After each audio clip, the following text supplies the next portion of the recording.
Hello students, in our first part we saw the central idea or theme of the story. Now we are going to see the remaining part of the novel, Around the World in 80 Days. Plot of the novel. What is the plot of the novel? ह्या नॉवेलचं कथानक काय आहे? The story begins at the Reform Club in England, and the members are Phileas Fogg, Thomas Flanagan, Samuel Fallentin, John Sullivan. They are sitting by a fireplace reading newspapers. बघा, इतकं सोपं हे कथानक आहे. ते सगळेजण रिफॉर्म क्लबचे मेंबर्स आहेत. रिफॉर्म क्लब इन इंग्लंड, त्या क्लबचं नाव आहे सुधारणावादी रिफॉर्म क्लब. ते मेंबर्स आहेत. Phileas fog, as I told it is a main character. त्याचा मित्र दुसरा थॉमस फ्लेनेगन, सॅम्युएल फॅलेंटिन, जॉन सलिव्हन हे एका शेकोटीभोवती बसलेले आहे. They are sitting by fire place reading newspapers. म्हणजे जेव्हा कथा सुरू होते तेव्हा आपल्याला असं दृश्य दिसतं त्याच्यामध्ये.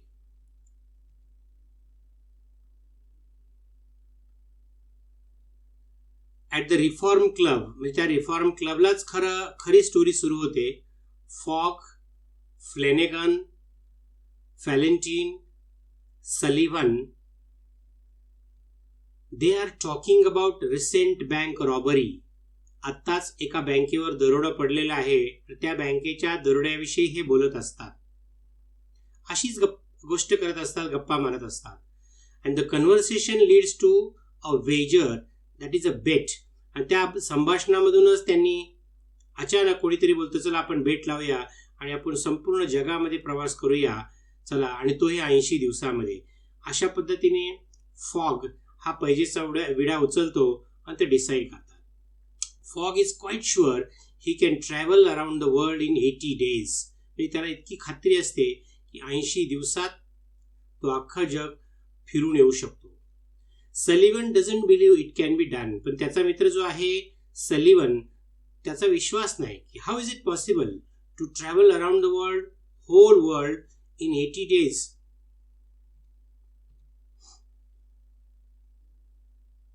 बघा पुढे काय होतं. Sullivan, Flanagan and Fallentin think that Fogg is not considering the unexpected. त्यांना असं वाटतं, though he wants to travel around the world in 80 days, but he is not thinking about the dangers or the unexpected problems that will come on their way. 80 दिवसात जग फिरायचं आहे, पण काय अडचणी येतील, टाइम जगाचा मॅच होईल का, अजून किती प्रॉब्लेम्स येतील. He is not thinking because anything can happen in our life unexpectedly. आणि म्हणून या तिघांना वाटतं की फॉग, त्यांचा जो मेन मित्र आहे, तो he is not considering thinking the unexpected. All of the men accept the wager, that is bet. शेवटी ती जी बेट लावतात, पैज लावतात, ती सगळेजण स्वीकारतात. The wager is the beginning of the entire plot. आणि खरोखर ही पैजच संपूर्ण कथानकाची सुरुवात आहे. Entire plot. And then Fogg goes around the world and meets the amazing adventures that he has with his companions. म्हणजे संपूर्ण कथानक काय जे आहे की सुरुवातच त्या शेकोटीभोवती बसलेले असतात, बँक रॉबरीबद्दल चर्चा करत असतात. चर्चा करता करता फॉग त्यांच्यासमोर अशी बेट ठेवतो की चला, मी तुम्हाला 80 दिवसात संपूर्ण जग फिरून दाखवतो. काहींना ते शक्य वाटत नाही. शेवटी ते मान्य करतात आणि संपूर्ण प्लॉट याच्याभोवतीच फिरतो. Fogg goes around the world and meets the amazing adventures. वेगवेगळ्या धाडसी प्रसंगाला तो सामोरं जातो. And that he has with his companions. त्याचे मित्र त्याच्यासोबत असतात. अशा रीतीने हे कथानक पुढे जात असताना the main plot is based on fogs travels. त्याचे प्रवास जो आहे, ह्या प्रवासावरच आधारित ही संपूर्ण कादंबरी आहे. Other plots merely support the central theme. त्याच्यामध्ये दुसरेही प्लॉट छोटे छोटे आहेत, but they support the central theme of the novel. फक्त सपोर्ट करणारे प्लॉट्स आहेत. फिक्स, आता याच्यामध्ये दुसरं एक महत्वाचं कॅरेक्टर आहे, फिक्स डिटेक्टिव्ह आहे. हा जासूस त्यांच्या मागे लागलेला आहे. Fix the detective follows fog all over. का असं होत असेल? कारण बँकेचा दरोडा पडलेला असतो आणि बँकेची रक्कम लुटून चोरटे फरार झालेले असतात. ह्या फिक्सला वाटतं कदाचित फॉग हा बँक रॉबर पैकी एक असावा, म्हणून तो फिक्स त्याच्या मागे लागलेला असतो. He believes that Fogg is the bank robber who has robbed a great sum from the Bank of England. त्या बँक ऑफ इंग्लंड मधून बरीच रक्कम या फॉगने लुटली असावी, म्हणून हे 80 दिवस तो रॉबर याच्या मागेच आहे. फिक्स नावाचा जो डिटेक्टिव्ह आहे तो याला रॉबर समजतो, दरोडेखोर समजतो. कुणाला? तर आपल्या फॉगला, आणि त्याच्या मागे लागतो. पुढे काय होतं बघा, fix puts obstacles in the path of fog. हा फिक्स जो आहे जेणेकरून जास्तीत जास्त अडथळे ह्या फॉगच्या मार्गात आणतो. Because he wanted to arrest him whenever he gets warrant from England. जेव्हा जेव्हा त्या फिक्सला चोरांना अटक करण्याचं वॉरंट मिळतं इंग्लंडहून, तेव्हा तेव्हा तो ह्या फॉग आणि त्याच्या मित्रांच्या मार्गामध्ये ऑब्स्टेकल्स, इम्पेडिमेंट्स, अडथळे निर्माण करण्याचा प्रयत्न करतो. सब थीम आहे fog might be a clever gentleman robber. असं वाटतं त्याच्यामध्ये खरोखरच. कधी कधी त्याच्या मित्रांनाही डाऊट येतो, इतर लोकांनाही वाटतं, कारण फॉग इतका he behave so skillfully, cleverly and courageously that other people start suspecting that Fogg is clever gentleman robber असं वाटतं तिथं. Sorry, it makes the reader suspicious. Even वाचत असताना सुद्धा आपली क्युरियोसिटी वाढत जाते, सस्पेन्शन वाढत जातं, आणि रीडर्सलाही वाटायला लागतं की Fogg is a robber. Passepartout too, त्याचा जो मित्र आहे, खरा एकनिष्ठ मित्र आहे, he too wonders whether his master might be a robber though in his heart he has trust in Fogg's integrity. परंतु त्याच्या मनामध्ये, त्याच्या हृदयामध्ये त्या फॉग बद्दल एकनिष्ठता असते, प्रेम असतं, खात्री असते, तरी सुद्धा त्याला मध्ये मध्ये सस्पिशियस वाटतं, संशय येतो की खरोखर हाच तर बँक रॉबर नाही ना. आणि मग आता काय होतं पुढे, फॉग रिचेस लंडन. शेवटी तो लंडनला पोहोचतो through various obstacles but in time. वेगवेगळे अडथळे येतात आणि त्या अडथळ्यांवर मात करून सुद्धा तो लंडनला येतो. He reaches London in time. वेळेत तो पोहोचलेला आहे. He gets through Brindisi, Suez, Bombay, now we call it Mumbai, then Kolkata, आता आपण त्याला कोलकाता बोलतो, पहिले कलकत्ता बोलायचे, हाँगकाँग, योकोहामा, सॅन फ्रान्सिस्को, आणि finally he reaches to Liverpool. अशा पद्धतीने हे संपूर्ण जग फिरतात 80 दिवसामध्ये, आणि 80 दिवस पूर्ण करून ते लंडनला परत येतात. त्यावेळेला काय होतं बघा, fix अरेस्ट्स fog at Liverpool and this delays fog a little bit. त्या फिक्सला, फिक्स कोण आहे? डिटेक्टिव्ह.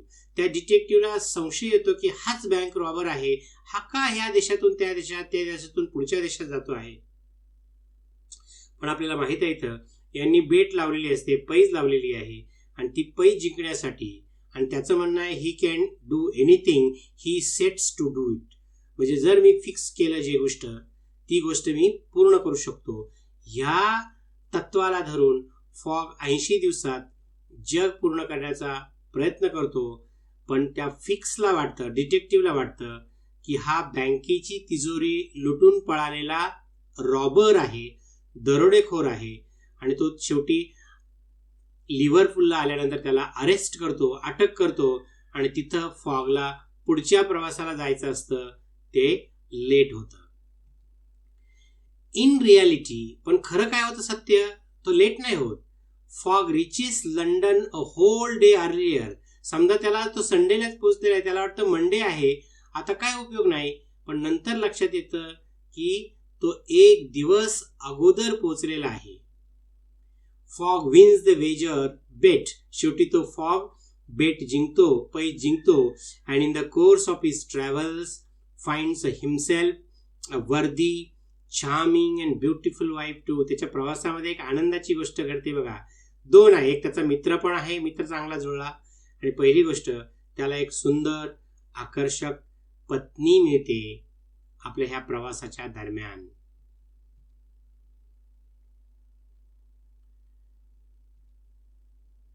सिनॉप्सिस.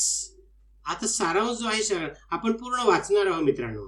खरं तर या सिनॉप्सिसवरच संपूर्ण हे आधारित आहे. काय होतं बघा, म्हणजे आता तिथे एंड झाला नॉव्हेलचा, कादंबरीचा, पण तिथे काय होतं. ॲज सुन ॲज फॉग, ऑडा जी मुलगी जिच्याबरोबर हा लग्न करतो, ऑडा अँड पॅसेपर्ट्राउट त्याचा जीवश्य कंठस्य मित्र, arrive in Liverpool, fix arrest Fogg. मी तुम्हाला आधीच सांगितलंय, तो फिक्स त्यांना अरेस्ट करतो. Phileas is thrown in jail. फिलिसला जेलमध्ये पाठवलं जातं. फिलिस म्हणजे कोण, फॉग. त्याला जेलमध्ये पाठवलं जातं. Several hours later though Fix learn that another man was responsible for the bank robbery and he releases Fogg who order special train. आता काय होतं बघा, लिव्हरपूलला अटक केल्यावर नंतर बऱ्याच वेळा त्याच्या लक्षात येतं त्या डिटेक्टिव्हच्या की बँक लुटण्यासाठी फॉग जबाबदार नाही तर दुसराच कोणीतरी आहे. शेवटी त्याला सोडून दिलं जातं आणि त्याला पुढच्या प्रवासासाठी स्पेशल ट्रेन सुद्धा तो अरेंज करून देतो Fix. However he arrives in London late. त्याला असं वाटतं आपण आता लंडनला लेट आलो, मेकिंग एव्हरीवन डिसअपॉइंटेड. प्रत्येक जण काय होतं, they became nervous.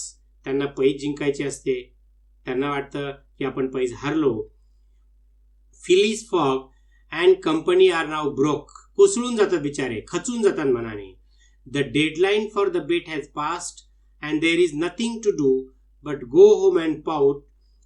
Phyllis locks himself in his room. इतकी टेन्शनमध्ये येतो तो इतका खचून जातो, तो घरी जातो आपल्या घरात आणि रूम आतून बंद करतो, लॉक करतो.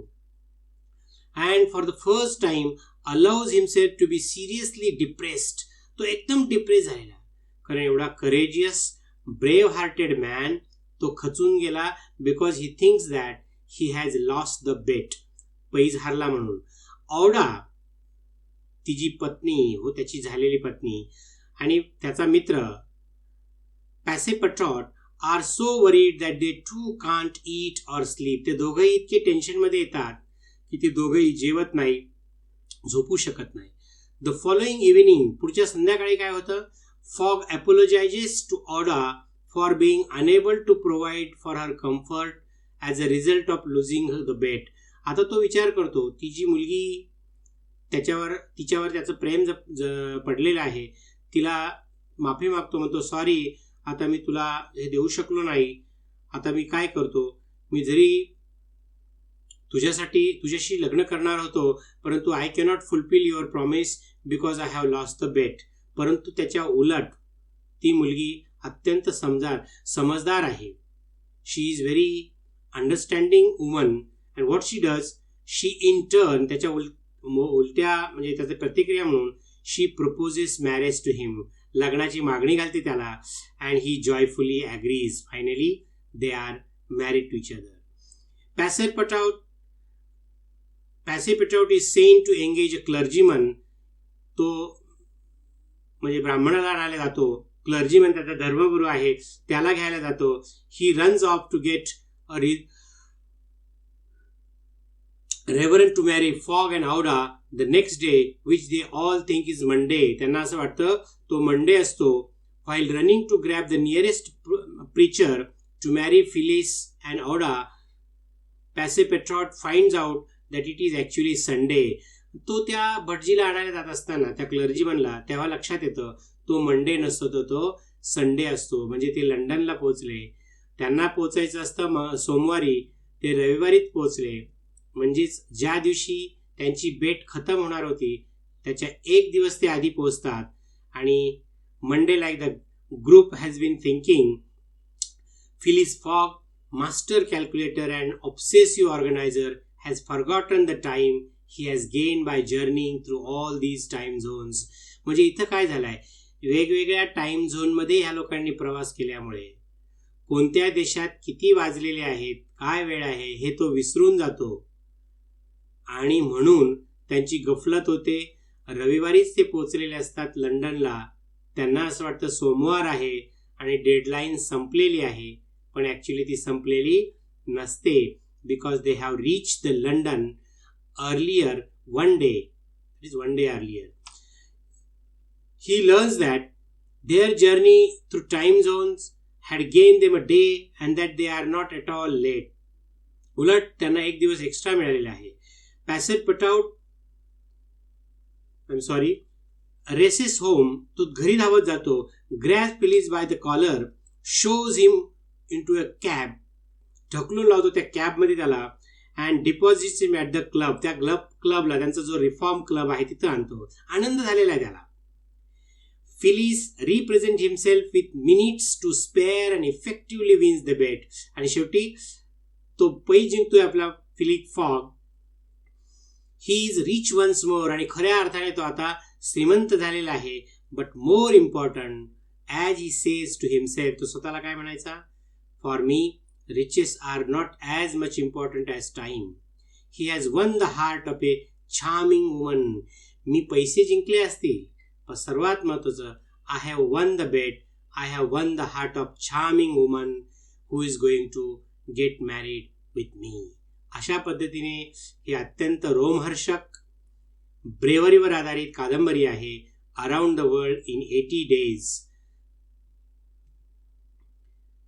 तुम्हाला ही कादंबरी समजली नसेल, स्टोरी समजली नसेल तर पुन्हा व्हिडिओ बघा. दोन्ही व्हिडिओ पार्ट 1 आणि पार्ट 2 पहा. Around the world in 80 days अशा पद्धतीने त्याने प्रवास पूर्ण केला. मित्रांनो, हे जग जिंकायचं आहे. असेच तुम्ही हात उंचावलेले असू द्या. Because you must be crazy to see the world. Have a nice day.